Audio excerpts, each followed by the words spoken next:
it's almost like your movie teaser or your book teaser. If you give out the book, then there's no reason necessarily to talk to you until they've read the book and if they're interested in knowing about you.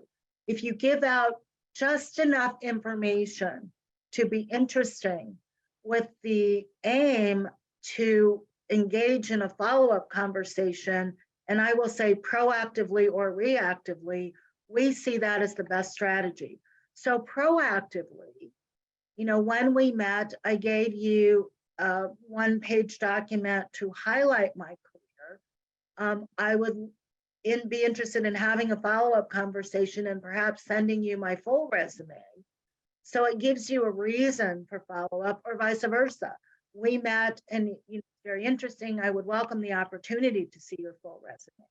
So that's why we think about it as a one-page teaser. The other thing is, if people ask for resumes because they don't know what else to ask for.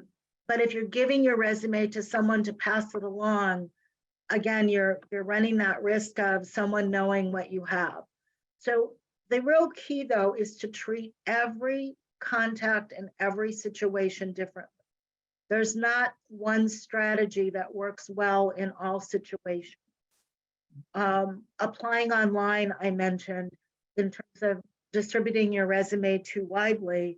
If you're applying blindly, meaning no connection to the organization, no introduction, no other way in the door or window, so to speak, but just online and not knowing what happens on the other side with applicant tracking systems and so on, I get feedback all the time where people can't believe they hear nothing, absolutely nothing, once they've submitted their resumes. And it can be time consuming to do that uploading. So if that's your only option, then obviously that may be your only way into that company. But if you pause for a moment, you turn to your network, you see if you have any connections. Second level connections are really important because they may have relationships or can provide that introduction.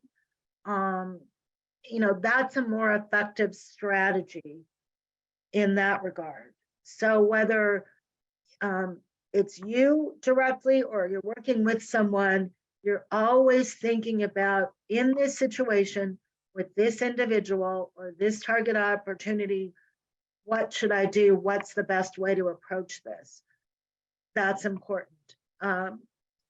Numbers in terms of volume, you've got to pare that down to a manageable number. So let's say there's 50 positions you're interested in. As opposed to treating them all the same, applying online, what about narrowing those down? Okay, what are my top 10? Do I have connections to these organizations? Maybe you're now down to 7. What's the best way in the door? Maybe you're down a little bit further. So really triaging those and being strategic about your outreach and connections, that's what becomes important.